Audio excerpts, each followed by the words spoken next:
Olá pessoal, Paulo Zorzeto falando aqui. Hoje nós vamos para o nosso segundo encontro. E eu quero falar nesse segundo encontro de algo que eu considero muito importante, que são as fases, as etapas, ou pelo menos os lugares do nosso processo de musical educação. Você não ouviu errado, eu falei musical educação. Não tenho nada contra o termo educação musical, mas lá na nossa primeira conversa, eu falei o quanto eu acho importante que seja um processo musical, fundamentalmente, e deveria musical vir na frente, que é mais importante do que o processo educativo, porque o que vai ficar, o que a gente vai precisar é fazer música, né? Enfim. E no processo de musical educação, eu acredito que algumas etapas precisem ser cumpridas. Essas etapas elas podem ser cumpridas com o professor de instrumento, se ele for qualificado para isso, ou ela pode ser cumprida com mais de um professor que trabalhe instrumento, teoria musical, anotem esses pilares: instrumento, teoria musical, percepção musical, prática em grupo e algo que eu acho fundamental: música de câmara. Música de câmara, esse é o nome, não é câmera, é câmara. Um professor de instrumento, claro, para facilitar o caminho do aluno, para que ele possa ter alguém que semanalmente ou quinzenalmente ouça, veja de fora, coloque alguns critérios e diga assim, um pouquinho mais forte aqui, um pouquinho de mão mais apertando a baqueta ali. Nós vamos falar de baquetas também, então tem que ter esse cara que é muito importante. Ah, mas eu sou autodidata. Ótimo, significa que você é muito talentoso. E quando você tiver alguém preparado, qualificado para te ajudar, você vai voar muito mais, né? Então aqui, teoria musical. Por que é importante teoria musical? Para que eu possa entender aquilo que eu estou fazendo, para que eu possa visualizar aquilo que eu estou fazendo com as figuras musicais, mas assim, mesmo que eu até escreva aquilo de uma forma que eu mesmo entenda. Depois eu tenho uma curiosidade a contar para vocês sobre isso. Mas a teoria musical é importante, é algo que vai destravar várias chaves na nossa cabeça, vai acelerar o nosso raciocínio.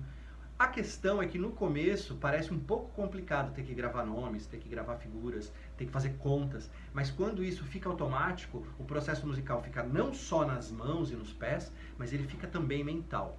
E quando ele fica mental, a gente pode tocar aquela mesma música em qualquer lugar. E a gente pode começar a tocar mais músicas em grupo, né? Porque a gente vai chegar num determinado ensaio e tem uma partitura. Aí eu digo assim, não sei ler, puxa vida, e vou tocando assim mais ou menos. Não sei se vocês já passaram por isso. Tá um calor aqui.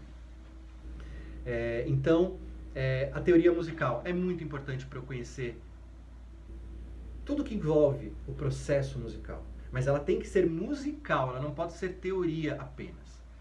Vamos falar sobre isso também. Bastante coisa, né? Daqui a pouco vai precisar de umas 15 aulas, né, gente? Muito bom. Depois vem a percepção musical, que eu diria que é 50%, 51% percepção, 49% teoria. Ou seja, nós ouvirmos fenômenos musicais e podermos entender qual é, qualificar, dar nome e partir para a prática do que essa percepção musical me prepara, do que essa percepção musical me propicia. Por exemplo, um timpanista, eu sou um timpanista de orquestra, eu sou um timpanista profissional que toca apenas tímpanos no dia a dia. O tímpano, nós vamos falar dele, é um instrumento afinado, um instrumento com pedais que tensionam a pele e a gente pode produzir uma nota exata. Então, o timpanista, ele não basta só colocar o pedal em um determinado lugar, ele precisa saber que nota que é antes da nota acontecer. Então, por exemplo, ele precisa conhecer os intervalos das notas, né? Nós vamos falar sobre tudo isso. O intervalo de Dó a Ré, de Dó a Mi, de Dó a Fá, de Dó a Sol, de Sol a Lá, de Si a Fá sustenido, de Sol a Si bemol. Ele classifica esses intervalos e ele guarda um som, ele vai lá e afina, mesmo se ele não tiver o Lá do oboé, mesmo se ele não tiver nenhuma indicação. Isso faz parte da formação do timpanista, do percussionista e de todo músico que acaba trilhando esse caminho da teoria e da percepção musical. Só que o que ele vai perceber e vai memorizar para depois aplicar? Aquilo que ele aprendeu na teoria. Então é muito importante juntar essas duas coisas. Depois, prática em conjunto. É preciso ter uma prática em conjunto. Tão logo o pulso se solte, a leitura fique minimamente fluente, é hora da prática em conjunto.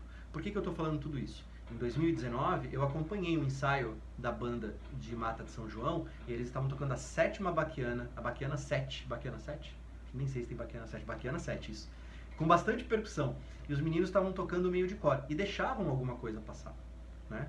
Estavam bravos, assim, maravilhosos tocando, mas eles deixavam alguma coisa passar. Porque as partituras estavam lá e eles tinham algum nível de não entendimento da partitura ainda. Entendiam uma parte, não entendiam outra. Quanto mais a gente entender, melhor vai ficar esse processo, melhor a gente acompanha o ensaio, melhor a gente disputa um título de estadual, etc, etc. Né? Então, a gente tem que ter a prática em conjunto. E também a música de câmara. O que é a música de câmara? Para um percussionista, num curso de percussão, a música de câmara é a música da percussão com a própria percussão. Isso é muito importante.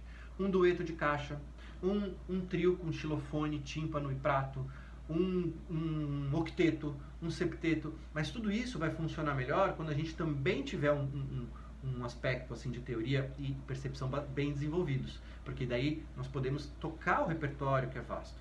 Aí vocês vão me perguntar, Paulo, mas eu não posso tocar de ouvido, eu não posso ficar sem ler a partitura? Claro que você pode. Pode tocar muito bem. Pode tocar muito bem.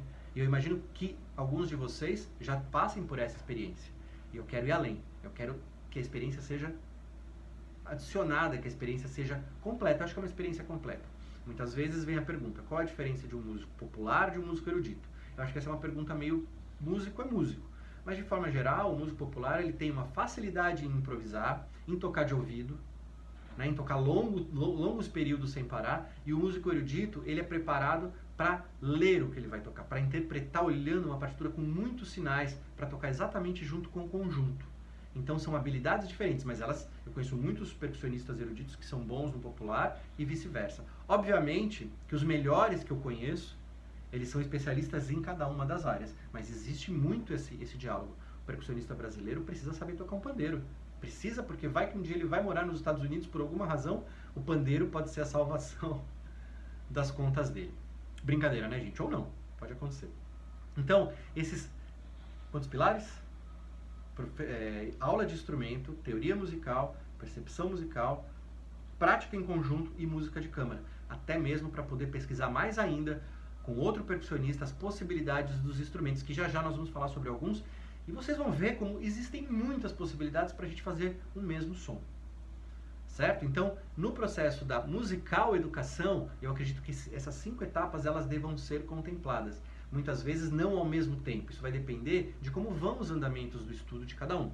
Alunos que estão com os estudos há mais tempo, estão mais habituados, o processo técnico já se solidificou, esses alunos, então para vocês pensarem, né, em que ponto que vocês estão para a gente poder ir modulando isso. Esses alunos vão ter mais facilidade para já entrar direto na prática de conjunto, para já entrar direto na música de câmara, né? Mas até lá é muito importante ter calma, fazer técnica, entender a importância da repetição, ter metodologia de estudo, que é algo que também nós vamos falar. Vai faltar aula mesmo, né? Vai faltar encontro. Mas tudo isso é muito importante e a gente começar a aplicar desde já.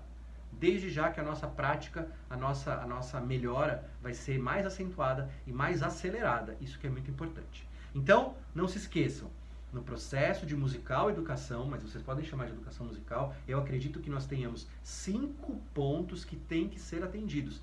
Busquem por eles, porque se faltar um deles, quando a gente estiver ali na hora do vamos ver, da conclusão do concurso, pode ser que alguma coisa falte pra gente, a gente vai se perguntar, caramba, faltou alguma coisa. E às vezes é o processo da musical educação. Gosto de chamar assim. Tá bem? Dúvidas? Grupo do WhatsApp. Ajuda, link, né? Vamos continuar trocando ideias por lá. E agora a gente vai para o nosso terceira conversa, terceiro encontro. Por enquanto eu agradeço. Lembre dos 5 pilares que eu acredito serem fundamentais para musical educação. Até já, gente!